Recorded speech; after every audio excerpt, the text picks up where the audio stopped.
الرحمن الرحيم. السلام عليكم ورحمة الله وبركاته. عليكم السلام ورحمة الله وبركاته. هذا الشاب وجدناه في محطة غانم الفريدي بالمدينة المنورة، وهو يمسح الزجاج، وبالتعرف عليه عرفنا أنه سعودي ويدعى، ممكن اسمه؟ رايد محمد بلوي. ما شاء الله تبارك الله.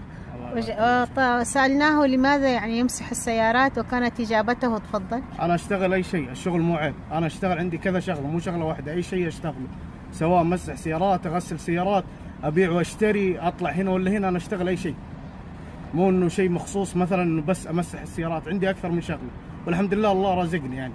الحمد لله. الحمد لله. طيب ممكن نعرف يعني مؤهلاتك إيش هي؟ دراستك؟ مؤهلات أنا دحين أدرس في الجامعة مايكروبيولوجي. ما شاء الله، فهمت منك انه ما شاء الله تقديرك امتياز. تقدير امتياز، ومتخرج من مركز رعاية الموهوبين اللي في المدينة المنورة.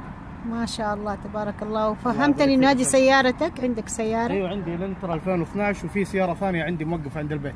ما شاء الله. طيب وبالنسبة لأهلك يعني لما يعرف انك تشتغل كده في المحطة، ما في إحراج، ما في كده؟ أنا عندي ما في أي إحراج، وأنا إنسان صريح، يعني أنا مو مثلا أفكر إنه لو أقول ذا الشيء لأحد ثاني إنه ممكن لا والله إنه أستحي فأقول له شيء ثاني، لا أنا إنسان صريح، والشيء اللي أشوفه أسويه مرة مو عيب، ما في أي شغل، أنا قاعد أترزق الله، ماني قاعد أسوي شيء غلط. صحيح. لاني رايح لشيء حرام ولا إني أسوي شيء حرام، أنا كل شيء أسوي حلال، هذا شغلي وبتعب اللي أنا أتعب فيه عادي يعني.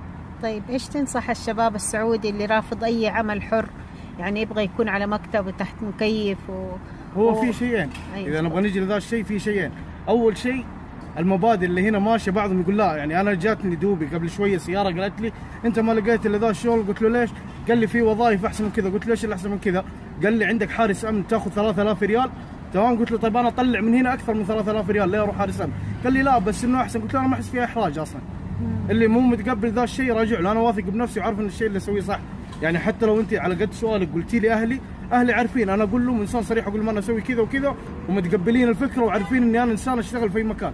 يعني انا لو دحين في الان من اهل المدينه، تمام، بس لو حطيتيني في ينبع مثلا، حطيتيني في جده، حطيتيني برا، اقدر اصرف نفسي.